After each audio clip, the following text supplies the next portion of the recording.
তো আজকে আমার বাইকের সার্ভিসের ডেট, আসলে ডেটটা আজকে না, ডেটটা হচ্ছে আপনার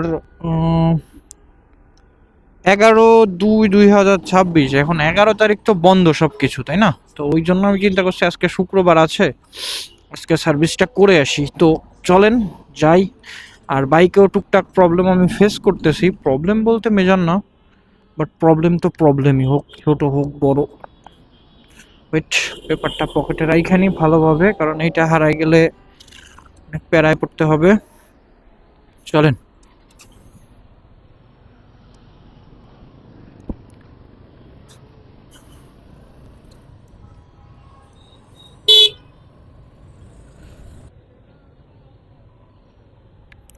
আমার বাইকটা এখন যথেষ্ট পরিমাণ স্মুথ, মানে রিসেন্ট যে লং ট্যুরটা দিলাম, লং ট্যুরের পরে বাইকটা অনেক বেশি স্মুথ হয়ে গেছে, মানে অনেক খুব ভালো দৌড়াচ্ছে। এক কথায় মানে আপনার পিক আপ ধরলেই ভালো রেসপন্স পাচ্ছে, ঠিক আছে। গাড়িটা অনেক বেশি ফ্রি হয়ে গেছে। কিন্তু প্রবলেম হচ্ছে, আমি যে প্রবলেমটা ফেস করতেছি বলতাম, আমার ঘাটটা বেশি স্মুথ হয়ে গেছে। মানে স্মুথ হয়েছে বলতে কে, মানে কেন যেন একটু বেশি ঘুরে যাচ্ছে। আমি একটু ঘুরাইলেও আর একটু বেশি রেসপন্স করতেছে, এটা একটু প্যারা দিচ্ছে আমারে। আর হচ্ছে যখন আমি ব্রেক করতেছি তখন মানে আপনার, আমার বাইকটা অলরেডি প্রায় 7,000 কিলোর মতো চালাইছি আমি। এখানে যেটা ট্রিপ ওয়ান শো করতে, সেটা হচ্ছে লাস্ট বার যখন আমি আপনার ইঞ্জিন অয়েল চেঞ্জ করছি, ওইটা শো করতেছে 847 কিলোমিটার চালাইছি লাস্ট ইঞ্জিন অয়েল চেঞ্জের পরে। তো আমি যখন মোটামুটি এর আগে আপনার ইসে গেছিলাম, সার্ভিস সেন্টারে গেছিলাম, সার্ভিস করাইলাম, তখনও ব্রেক প্যাড মোটামুটি অনেক ভালোই ছিল। এখন এইবার গিয়ে দেখতে হবে ব্রেক প্যাডটা কি অবস্থাতে আছে, কারণ ব্রেকটা আগের থেকে একটু কমই ধরতেছে। দেখেন কোনো রকম কোনো ইন্ডিকেটর নাই, হাত জায়গায় দিয়ে চলে যাইতেছে হাইওয়ের মতো জায়গায়। এইটা হাইওয়ের মাঝখানে, এইখানে দাঁড়ায় প্যাসেঞ্জার নামা উঠানো করে, দেখেন অবস্থা, পরিবহনগুলোর অবস্থা দেখছেন। তো ব্রেকটা একটু কম ধরতেছে, একটু বলতে আপনার তেমন মেজর না, সামান্য একটু ব্রেকটা কম ধরতেছে। কিন্তু প্রবলেম যেটা হচ্ছে, আমি যখন ব্রেক করতেছি তখন ঘাড়ের ভিতরে একটা আওয়াজ হচ্ছে, কট করে উঠতেছে, বা স্টেবল থাকতেছে না, কেমন যেন একটু ফিল হচ্ছে, আনইজি ফিল হচ্ছে, ঠিক আছে।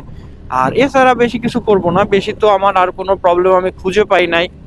এখন জাস্ট আপনার রেগুলার যে চেক আপগুলো আছে, চেনটা ক্লিন করবে, আপনার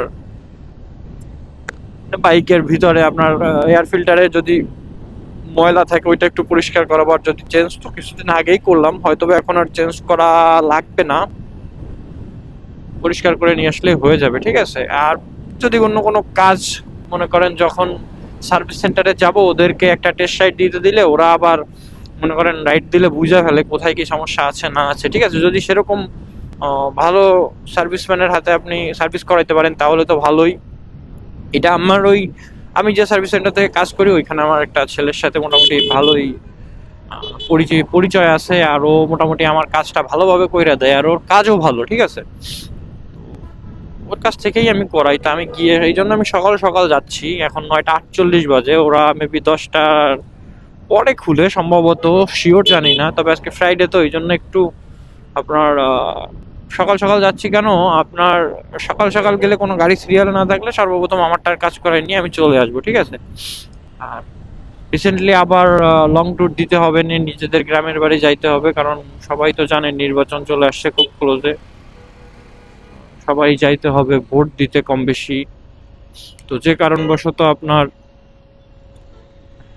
এখন সার্ভিসটা করাই নিলে ওই সময় বাইক নিয়ে কোনো প্যারা খাইতে হবে না, কারণ এই এফআই বাইকগুলা সব জায়গা ঠিক মতো সার্ভিস সবাই করতেও পারে না, বুঝছেন।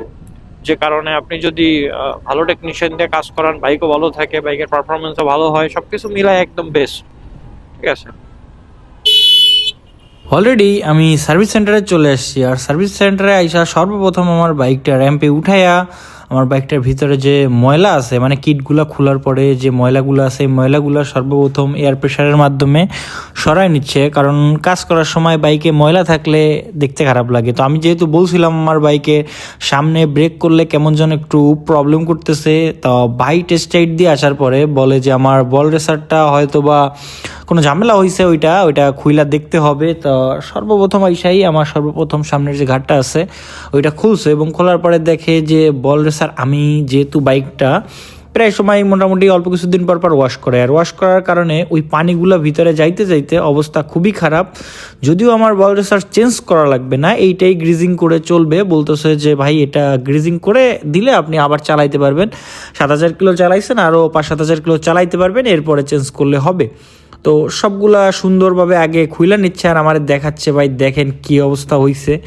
তো ওইটা সুন্দর করে খুইলা আবার হচ্ছে আপনার গ্রিজিং করে সুন্দর করে লাগাই দিচ্ছে, দেখেন কত সুন্দর করে গ্রিজিং করে। আর এইটা আবার আপনার বলের একটা হিসাব আছে ওদের কাছে, ওরা ওই যখন বের করছিল তখন গুইনা গুইনা বের করছে, আবার যখন লাগাচ্ছে তখনও দেখি গুইনা গুইনাই লাগাচ্ছে, বুঝছেন। এদের কাছে একটা আলাদা হিসাব আছে যে এই কয়টা থাকে, এই কটা থাকে, যে কটা থাকে ওই কটাই পাইছে এবং ওই কটাই আছে এবং ওই কয়টাই লাগাই দিচ্ছে, ঠিক আছে।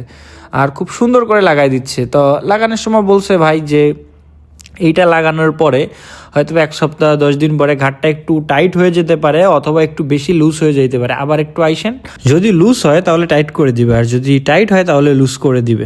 এই বলে সে সুন্দর করে, আপনার দেখেন কি সুন্দর করে গ্রিজিং করতেছে। আর এই যে বাইটারে দিয়ে আমি কাজ করে, ও মোটামুটি আমার কাজগুলো খুব সুন্দরভাবেই করে দেয়। আর এইটা ছিল আমার গাড়ির 4 নাম্বার ফ্রি সার্ভিস, মানে আমি ব্যাক টু ব্যাক 3টা ফ্রি সার্ভিস করার পরে একটা পেইড সার্ভিস করাইছি, এবং এইটা আবার ফ্রি সার্ভিস। এই সার্ভিসে আমার মোটামুটি কোনো রকম কোনো খরচ নেই, জাস্ট যদি কোনো পার্টসপাতি কিনতে হয় সেক্ষেত্রে সেই টাকাটা দিলে হবে। তো এখানে যদি আমার বল রেসার চেঞ্জ করা লাগতো অবশ্যই আমার পে করা লাগতো, কিন্তু এখানে আমার চেঞ্জ করা লাগে নাই, আমার যে বল রেসার আছে ওইটা দিয়ে কাজ হয়ে যাবে। জাস্ট ওই পানি ঢোকার কারণে ওইটার ভিতরে যে গ্রিজিং করা থাকে ওই গ্রিজিংটা নষ্ট হয়ে গেছে, কেমন যেন একটা হয়ে গেছিলো, যা আমি অলরেডি ভিডিওতে দেখাই দিছি। তো ওইটা খুব সুন্দর করে তারা আবার নতুন করে গ্রিজিং করছে, এখন সেট আপ করার পালা। আর এই আমি মোটামুটি এইখানে আরও 2-3টা ভাই সার্ভিস করতে আসছে, তাদের সাথেও কথা বললাম, তারাও সবাই এই ভাইরে দিয়েই কাজ করানোর জন্য মোটামুটি মনে করেন যে আসে। কিন্তু আজকে হচ্ছে কি আমার আসতে আসতে আরও অনেকগুলা গাড়ি সিরিয়ালে ছিল, তা আমি আইসাই ও অন্য একটা গাড়ির কাজ ধরছিল, ওই গাড়ির আপনার টাইমিং চেঞ্জমেন্টস কইরা আমি মোটামুটি 1 ঘন্টা সামথিং বৈশা রয়েছে ওর জন্য। বসে থাকার পরে ওর রাতের কাজ শেষ করে তারপরে আমার গাড়িটা ধরছে, এর ভিতরে আমার গাড়ির সিরিয়াল আসছিল, কিন্তু আমি তাদের দিয়ে কাজ করাই নাই, কারণ আমার কেন জানি না এই ভাইয়ের কাজটা আমার কাছে বেশি ভালো লেগে গেছে। আর বিশেষ করে ফ্রেন্ডলি হয়ে গেছে, কোনো কাজের কথা বললে, ধরেন অনেকে আছে না একটা কাজ দ্বিতীয়বার বললে বিরক্ত হয়, এরকম কোনো সময় আমি তাকে দেখি নাই বিরক্ত হইতে। কাজ বললে সে করে দিছে, একবারের কাজ 2বার 3বারও। আবার আমি যদি কখনো কোনো কিছু না বুঝা বলছি যে ভাই এই জিনিসটা হবে কি না হবে কি না, ভালো করে বুঝায় বলে যে ভাই না এটা হবে না, এটা এইভাবেই হবে, এটা ওইভাবেই হবে। মানে অনেক আছে না যে ভাই আমি তো সার্ভিস করি, আপনি দেখেন আমি কি করতেছি, এত কথা বললেন না, বা অমুক তমুক, এগুলো না। যদি কোনো কৌতূহল থাকে আমার ভিতরে, আমি যদি প্রশ্ন করি তাহলে সেই প্রশ্নের উত্তরগুলা সে দিয়ে দেয়। তবে এইটার জন্য আমার 2টা জিনিসের ক্ষতি হয়েছে। ক্ষতি হচ্ছে আমার যে আপনার সামনে যে এই সাসপেনশন থাকে, ওই সাসপেনশনের উপরে আমার 2টাই হলুদ কালারের স্টিকার করা ছিল, ওই স্টিকার 2টা উঠাই ফেলতে হয়েছে, খুলতে হইলেও উঠাইতে হবে। আর হচ্ছে আমার যে লাইটিং করা ছিল মক্সি দিয়ে, তারপরে আপনার ইমার্জেন্সির যে আপনার যে সুইচ করা ছিল, লাইটিং করা ছিল, তার টানা ছিল, এই সব কিছু খুলে ফেলতে হয়েছে। আর এগুলো পরে ভাইয়েরা চেষ্টা করছিল, কিন্তু ওইটা একটু প্যাচ ঘোষ হওয়ার কারণে এটা আপনার ভাই পারে নাই। তা আমি বলছি ভাই দরকার নাই, এটা আমি একটু পরে, যেহেতু আমার স্টিকার লাগাইতে বংশাল যাইতেই হবে, ওইটা ওই হলুদ কালার স্টিকারটা লাগানো থাকলে দেখতে ভালো লাগে, দূর থেকে অনেক বেশি ফুটে বাইকটা, যে কারণে আমার বংশাল যাইতেই হবে। তাই আমি বলছি ঠিক আছে, আমি বংশাল থেকে ওই তারটা আবার লাগাই নিব, কারণ আমি যাদের থেকে কাজ করাই ওরা আমার খুব পরিচিত, ওদেরকে গিয়ে বললে 100-150 টাকা দিলে আমার লাইটিংয়ের লাইনটা আবার একটু লাগাই দিবে। এমন তো না লাইন টাইন সব কিছুই টানা, জাস্ট তারগুলা কোনটার সাথে লাগবে না লাগবে জাস্ট এতটুকু, ঠিক আছে। তো এটা বলার পরে ভাই নর্মালি ঘাড়ের যে কাজটা আছে ঘাড়ের কাজটা করে দিচ্ছে। ঘাড়ের কাজ শেষ করার পরে আমি মোটামুটি বলি যে ভাই যতগুলো চাকা আছে চাকাগুলা খুইলা গ্রিজিং করে দিতে, এবং ব্রেক প্যাডগুলা খুইলা সুন্দর করে ব্রেক প্যাডটা আপনার ঘইষা দিতে, কারণ ব্রেকটা একটু কম ধরতেছিল। আর ব্রেকটা কেমন কি ক্ষয় হয়েছে তাও দেখতে হবে, কারণ ব্রেকের ক্ষয় হচ্ছে আপনার মেইন। যদি অতিরিক্ত ক্ষয় হয়ে যায় সেক্ষেত্রে কিন্তু ব্রেক প্যাড অবশ্যই চেঞ্জ করতে হবে। তার যে কথা সেই কাজ, সামনের টায়ারটা খুইলা নর্মালি গ্রিজিং করছে। সামনের টায়ার এমনি খুলতে হয়েছিল, কারণ সামনের সাসপেনশন খোলা লাগছে, তো টায়ার তো অবশ্যই খুলতে হবে, ঠিক আছে।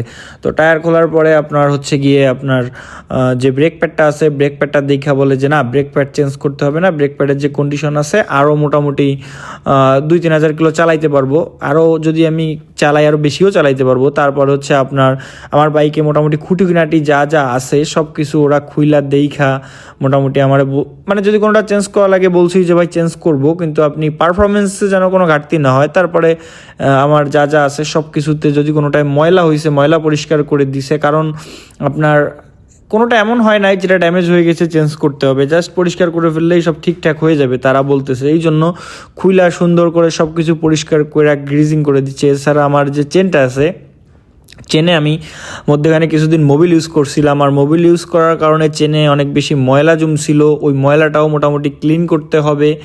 আর অলরেডি প্রায় আজকে শুক্রবার, নামাজের সময় হয়ে গেছে, যে কারণে ওটা একটু তাড়াহুড়া করতেছিল, এই জন্য 3 জন কাজ করতেছিল আমার একটা বাইকে। তো নর্মালি ব্যাটারির লাইনটা খুইলা ব্যাটারিটাও চেক করে দিছে এবং সব কিছু আবার নতুন করে সেট করে দিছে, কারণ অনেক সময় ব্যাটারির লাইন ঢিল হয়ে যায়, অনেক সময় লাইন মিসিং হয়ে যায়, এই জন্য আবার খুইলা সুন্দর করে টাইট করে আবার ভালো করে লাগায় দেয়। তাছাড়া সামনের যে আপনার যে থ্রোটল বা পিক আপ যেটা আছে ওইটাও খুইলা ওইটাও একটু হালকা পাতলা কাজ করে দেয়, যাতে থ্রোটল রেসপন্সটা ভালো পাওয়া যায়, এটা স্মুথলি চলে, ঠিক আছে। মোটামুটি 3 জনে মিলে কাজ করতেছিল আমার একটা বাইকে, খুব তাড়াতাড়ি কাজও হয়ে গেছে, সব কিছু দেখাও দিছে, বুঝছেন। নামাজের টাইম হয়ে গেছে, সবারই কম বেশি নামাজে যাইতে হবে, যে কারণে তারপরে আমার চেনটাও সুন্দর করে আমি যেভাবে বলছি ওইভাবে ব্রাশ দিয়ে চেনটা ক্লিন করে দেয়। তারপরে সব শেষে যেটা করে, আমার বাইকের পিছনের চাকাটা খুলে চাকাটায় গ্রিজিং করে দেয়। তারপরে হচ্ছে বাইকটা ওয়াশে নিয়ে যায়, কারণ সুজুকি আমি দেখছি যতবারই সার্ভিস করছি সার্ভিস শেষে একটা ওয়াশ দিয়ে দেয় তারা, ঠিক আছে।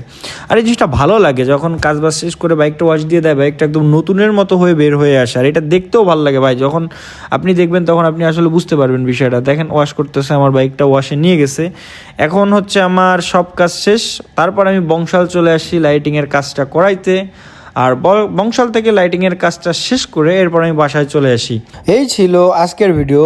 তো যেটা আমি আপনাদেরকে মেসেজ হিসেবে বলবো সেটা হচ্ছে, যেহেতু আমরা রেগুলার বাইক ইউজ করি, আমাদের অন্তত উচিত প্রতি 1 মাস বা 1.5 মাস 2 মাস পর বাইকটা ভালোভাবে সার্ভিস করানো, বাইকের সব কিছু চেক করানো, কারণ যে কোনো সময় যে কোনো অসুবিধা হইতে পারে বাইকে। আর আমি এখন পর্যন্ত 8 মাসের মতো বাইকটা চালাচ্ছি, আমি এই টাইম মেনু ফলো করে আমার বাইক সার্ভিস করাই, যে কারণে এখন পর্যন্ত মেজর কোনো সমস্যা ফিল করি নাই, কোনো সমস্যায় পড়তে হয় নাই। তো আপনারাও যখন যদি নতুন বাইক নেন, সার্ভিসের ডেট আসলে অবশ্যই সার্ভিস করাবেন, আর যদি পুরাতন বাইকও নেন তাহলেও মাঝে মাঝে চেক করাবেন কোথায় কি সমস্যা আছে না আছে, কারণ যখন বাইক থেকে একটা ভালো পারফরমেন্স পাবেন তখন বাইক কিন্তু চালায়ও মজা পাবেন, ঠিক আছে।